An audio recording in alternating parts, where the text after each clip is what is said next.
कुछ शब्दों में उनको समझने में मदद करें। धर्मेंद्र सर जो बोल रहे थे उसी बात को आगे बढ़ाते हुए छत्तीसगढ़ भूपेश बघेल सरकार ने 101 और आत्मानंद इंग्लिश मीडियम स्कूल खोलने की घोषणा की है, जो आगामी सत्र से चालू होगी। तो हकीकत तो है 500 इंग्लिश मीडियम आत्मानंद के हो चुके हैं प्रदेश में। तो हिंदी मीडियम के स्कूलों को भी मजबूत करने की जरूरत है। और जो सर कह रहे थे मैं उस चिंता से निश्चित रूप से सहमत हूँ और अपनी बात को आगे बढ़ाते हुए इस आयोजक मंडल को एक और चीज़ की बधाई देना चाहूँगा, और जिसका जिक्र जितेंद्र पटेल सर भी कह रहे थे कि और सारे वक्ताओं ने बाहर से आए हुए लोगों ने तारीफ की है कि इस तरह का जो विमर्श है, इस तरह की जो संगोष्ठी है होती रहनी चाहिए और यहाँ जो बात उठती है वो सरकारों तक पहुँचती है। अभी 1 घंटा पहले बजट प्रस्तुत हुआ है। एक और महत्वपूर्ण चीज आपको बता दूं कि इस तरह के संवादों से और खास करके ईश्वर सिंह जी के हस्तक्षेप से पिछले 1 साल में जिस तरह से इन्होंने काम किया है, अनुपमा सक्सेना मैडम यहाँ बैठी हैं, सरकार से इनका भी हस्तक्षेप रहता है और मैं भी लगातार जो है मीडिया के माध्यम से अपनी बात रखते रहता हूँ। तो इस तरह से कई लोग हैं, इनके हस्तक्षेप से सरकारों की नीतियों में किस तरह से परिवर्तन आता है। एक और खुशखबरी आपको बता दूं कि अभी बजट में भूपेश बघेल जी ने घोषणा की है कि राज्य रिसर्च फेलोशिप शुरू कर रहे हैं इस साल से, जिसके लिए उन्होंने बड़ी राशि की जो है घोषणा की है। तो ये इस तरह की चीजें जब होती हैं तो सरकारों तक जाती हैं, ऐसा नहीं है। तो इस तरह के चीजों का जो संवाद का जो उसकी सफलता है वो इससे भी जो है निर्धारित होती है। तो ईश्वर सर को एक बार पुनः बधाई और मैं आभार, साथ में राम कुमार सर बैठे हैं, अनुपमा मैडम बैठी हैं और सारे हमारे जो है बाहर से आए हुए वक्तागण बैठे हैं। पटेल सर अध्यक्षता कर रहे हैं इस जो है सत्र की। मैं निश्चित रूप से नरेश गोस्वामी जी की और कमल नयन जी की बात के संदर्भ में कुछ नहीं बोलूँगा, क्योंकि उन्होंने काम किया है, बड़ी संस्था पे किया है, दिल्ली पर किया है।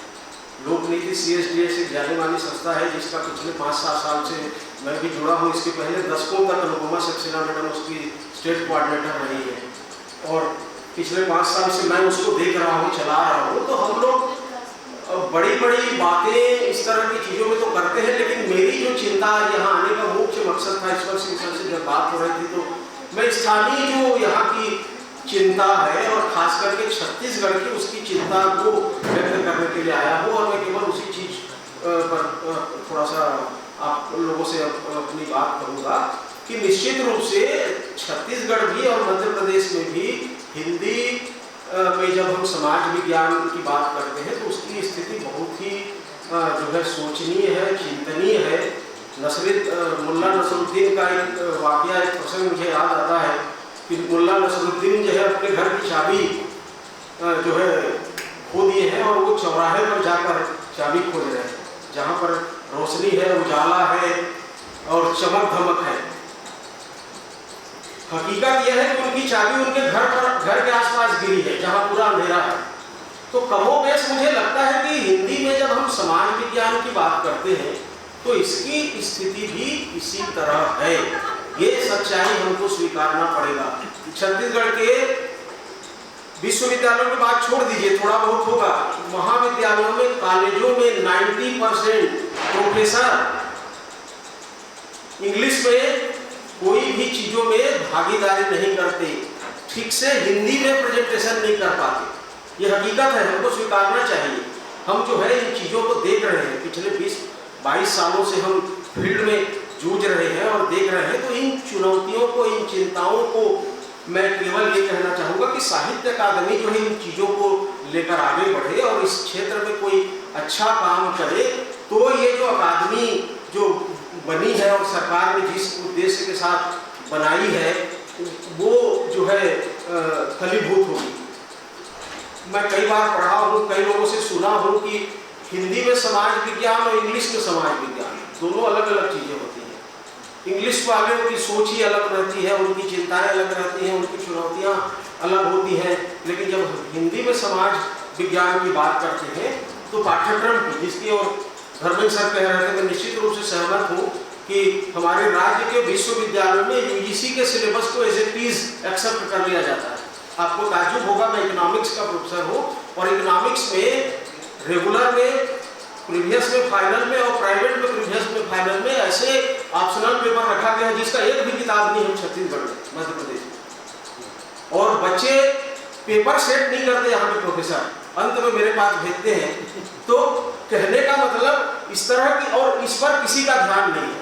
तो पाठ्यक्रमों में भी हमको समय के साथ बदलाव करना चाहिए कि जब हम हिंदी में ज्ञान उदय या ज्ञान के रूप में हिंदी की बात करते हैं तो हमको इन चीज़ों पर भी ध्यान देना चाहिए कि एक भी जो है अभी अब हिंदी में यूजीसी केयर लिस्ट के जर्नल्स आ गए हैं पिछले 3-4 साल में। तो पहले हिंदी के जो रिसर्चर थे वो इतने परेशान थे और खोलते थे कि उनका रिसर्च पेपर हिंदी में नहीं छप रहा है, और जो है भारी एक समस्या थी छत्तीसगढ़ में।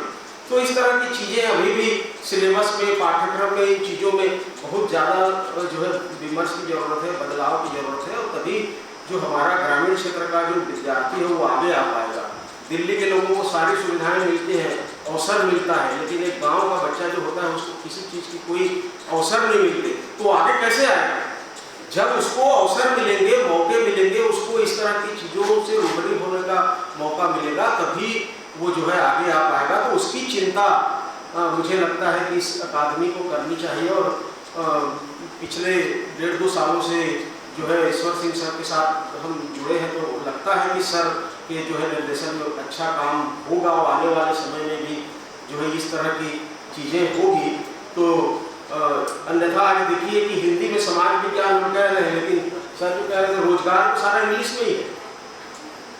बाजार भले आपके हिंदी में है, लेकिन रोजगार के सारे अवसर, सारी नीतियां आप देखिए सरकारों की, चाहे वो कानून हो, चाहे जो पॉलिसीज हो, सब इंग्लिश में बनते हैं।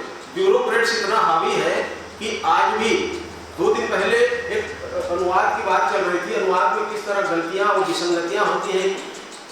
अप्लाइड अनुभव आपको बताता हूँ कि आर्थिक समीक्षा है 2 दिन पहले छत्तीसगढ़ सरकार की।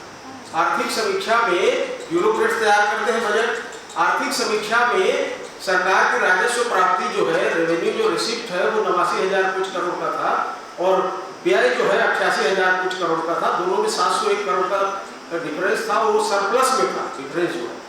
सारे मीडिया चैनल और प्रिंट मीडिया और इलेक्ट्रॉनिक मीडिया में ये प्रचारित कर दिया गया कि राजस्व घाटा है।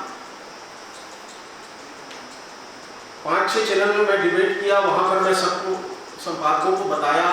2 दिन मैंने आर्टिकल लिखा, उसमें भी संपादकों को इलेक्ट्रॉनिक मीडिया को बताया कि ये सरप्लस है। मतलब अनुवाद के लिए विषय की समझ हमको होनी चाहिए। जब तक विषय की समझ नहीं होगी, अनुवाद में कभी भी जो है तथ्यात्मक चीजें या सही चीजें नहीं आएंगी।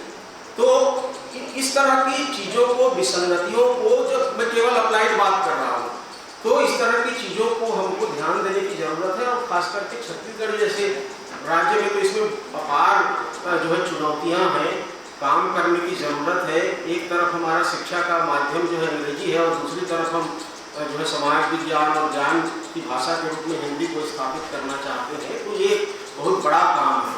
तो इस काम के लिए साहित्य अकादमी ने पहल की है, शुरुआत की है। तो मैं सर से उम्मीद करूंगा कि आने वाले दिनों में इस पर कोई अच्छा और काम होगा, और समाज विज्ञान पर केंद्रित कुछ चीज़ें हो तो इसका लाभ जो है हमारे विद्यार्थियों को भी मिलेगा। हिंदी भाषा को लेकर तो जितना विमर्श हो रहा है, जितने काम हो रहे हैं, जितने डिस्कशंस हो रहे हैं, बहुत है।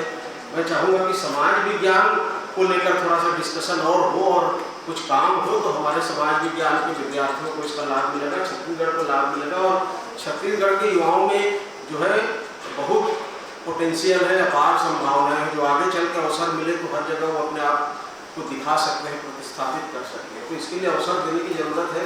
ईश्वर सिंह सर ने जो है ये बेड़ा उठाया है, उनके मार्गदर्शन में राम कुमार सर भी इस काम में जुड़े हुए हैं। तो इनके नेतृत्व में आने वाले दिनों में और अच्छे काम होंगे। मैं बधाई देता हूँ, शुभकामना देता हूँ, और आप सबको जो है आभार